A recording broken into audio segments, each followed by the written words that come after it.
By any measure, last week was a shambolic week in politics. 4 days of political point scoring, all in the name of accountability, all while the community struggles with the cost of living. Although it was Prime Minister Albanese who stated he wanted to lead a gentler parliament, it does take two to tango. So my question to Bill and Bridget, how will you be examples to your colleagues to bring empathy back into Australian politics? Good question. Thanks. Bill Shorten, we'll start with you. Last week, do you consider it shambolic? I'm afraid it was worse than shambolic. It was toxic. It's not how a lot of Parliament is, but it's certainly not how it should be. So I suspect 100% of the MPs will probably realise when they got on the plane and left the building that it had been a really depressing week for Australians. There's a lot of good work going on, but a week like that and some of the actions overshadowed, I think, a lot of what a lot of us are trying to do every day, which is make Australia a better place and help Australians. Bridget, there are a lot of really serious issues going on. Families are really struggling. Why did the Coalition choose to pursue this line of questioning and focus on these issues last week? Well, I think there were serious and legitimate questions that needed to be asked in the face of a minister misleading the Senate, and we asked questions about who knew what, when, what was done with that information, all very legitimate questions. And you know, this issue, when it was last in Parliament, was pursued ferociously by the then opposition. And I think we were very careful, as we could be, with our tone, but to also ask legitimate questions of the government and their ministers, not just around who knew what when, but also around the swiftness of the compensation payment, why some evidence in that process was explicitly excluded, and the substantial nature of it. All legitimate questions, and I think it was the right thing to do. OK, but did it blow up in your face? I mean, PK, Senator Van's now too, not in the Liberal Party. No, he's not, nor should he be. Yeah, but right? shouldn't so he have I think that's a good been outcome. pursued 2 years ago when this first came up, when his office was moved by Scott Morrison at that point? Was that the right call? What's your view on what should have happened at that point? Well, I think if you listen to Senator Thorpe's explanation in the chamber, it was resolved to her satisfaction at the time. And I think with all manner of sexual harassment, sexual assault claims like this, it has to be resolved, in this case, to the woman's satisfaction. Now, sometimes that means women can choose to say nothing.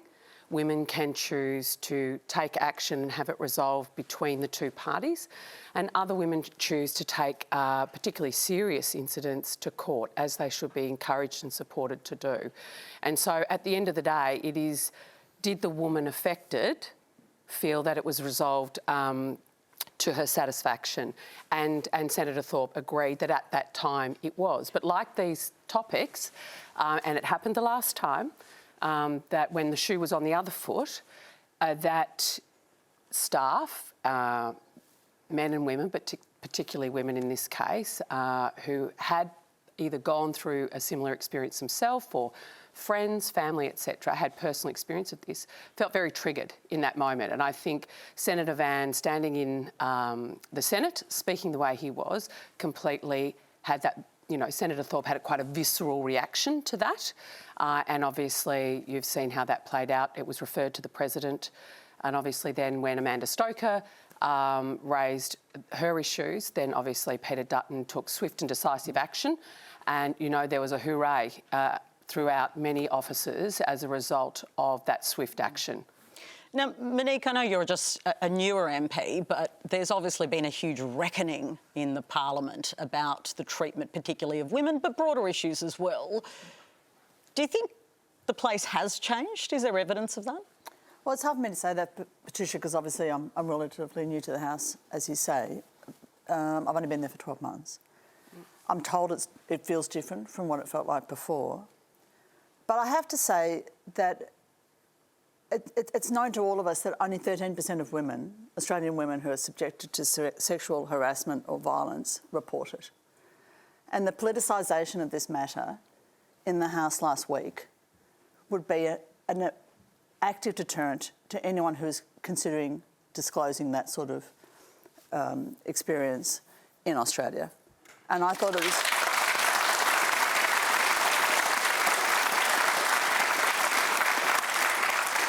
I can speak for other members of the crossbench because we talked to each other after each question time because we found it distressing. And we wanted to stand to our feet and say that we felt that it was conduct unbecoming Parliament.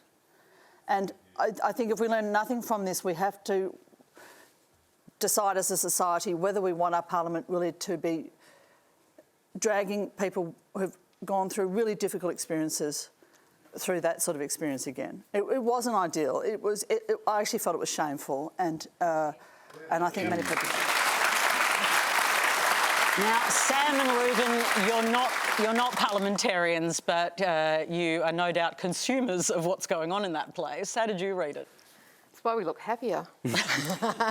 It's yeah, I think that whole toxic workplaces. For me, I'm relatively old. I'm 55, and for me, being touched up by the boss and having people make sexual innuendo to us in our particular age group. Monique, you're of an age, right? So was almost.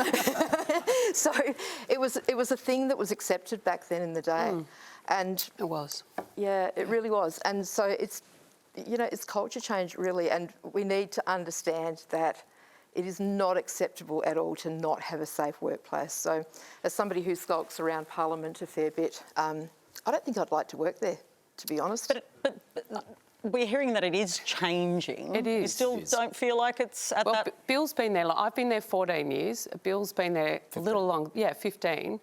And it has categorically changed from when I arrived after the 2010 You think election. it has too? Yeah. Yeah, Hope so. I mean, Bridget made some points about Kaye Gallagher. I don't think the opposition was justified to the extent that it went, and I think it had some negative, or some very real effects for a whole lot of other people.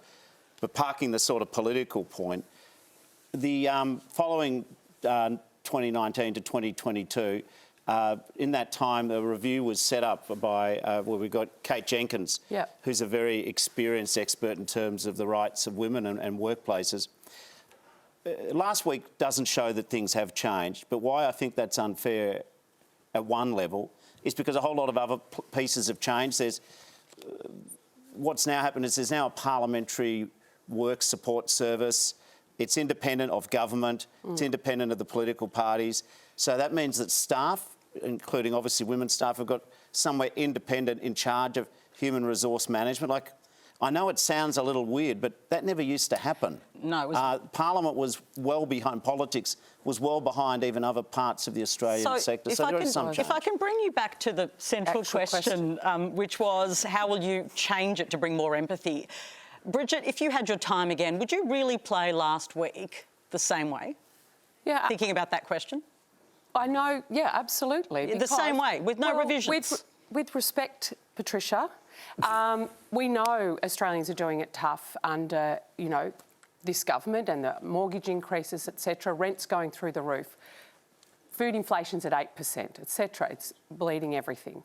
But that doesn't absolve us of the responsibility as an opposition to actually hold the government of the day to the account.